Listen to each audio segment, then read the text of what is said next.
Kakadalaw lang po ng magkakapatid. Si VP Sara po ay nandun pa, no? Umalis na. At ngayon po, nandito po si Ma'am Kitty at saka si Kong Kulong. So, unang-unang tanong ko palagi ng lahat, kamusta na si Tatay Dico? At lahat po talaga ay nagtatanong, kamusta na siya? Okay lang. I would say, of course, na he isn't in the best condition because, syempre, malungkot doon sa loob. Siya lang mag-isa. He's,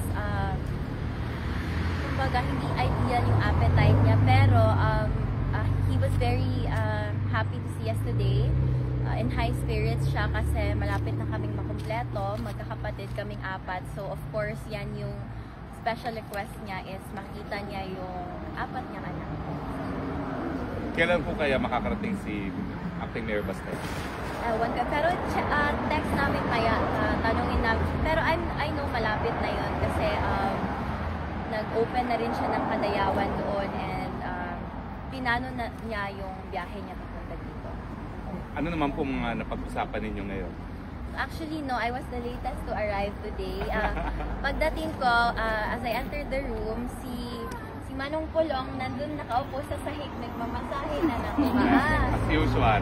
Kasi nag-crash course talaga siya ng masahe, wow. Diba? So, sabi niya, oh, he's so tiny, pero he has a big heart for his family. So, ayun, pagpasok ko, nagmamasahe sa papa namin si Manong Pulong, and then si VP naman, she was briefing him sa mga updates sa mga kailangan niyang malaman. So, we talked a bit about politics kasi syempre that's his interest.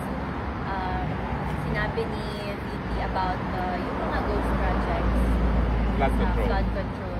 Anong sabi po ni Tatay dito? Ayun, madami siyang tanong about it, but of course, may limits din sa pwede namin pag-usapan doon sa and then, we shifted with family matters. Mga bilin niya sa amin magkakapatid. Of course, may instructions sa bawat isa, especially kay Manong as the eldest son. Pero sabi naman namin na, di bale, hintayin mo na lang si VM Sebastian kasi papunta na rin siya. And so, you can instruct us na sa mga bilin mo sa amin. Can you share anything kung ano yung mga bilin?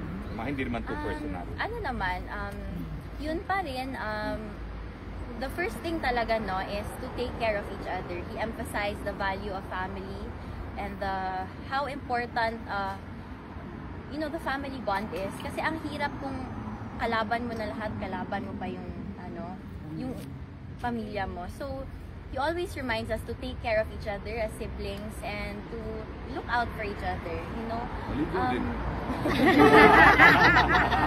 Uy, ang pinadana no, kay wala kaligo na po drone kay sabayan na si Papa para ganado siya kay duha mo may ligo. Duha mo may ligo. So yes, yan yung bilin niya talaga sa amin. Take care of each other, look out for each other, and always remember the value of family. Do not stray away from his teachings. Kung ano yung mga sinasabi niya, yun yung dadalhin namin hanggang. And do your thing daw. Do my thing. Hindi mo daw kailangan ng signature. Okay. Kaya mo daw yan. Okay. With the marching order, we'll do it. Ibig sabihin po niya, dapat matanggal na si Bangat. Anyway. Okay. Anyway, meron kayong mga tanong?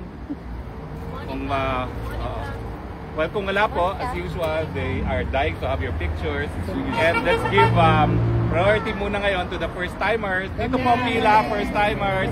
Everyone can have a picture later, pero unahin lang natin yung first-timers dito. Please, dito pa pasok. Dito.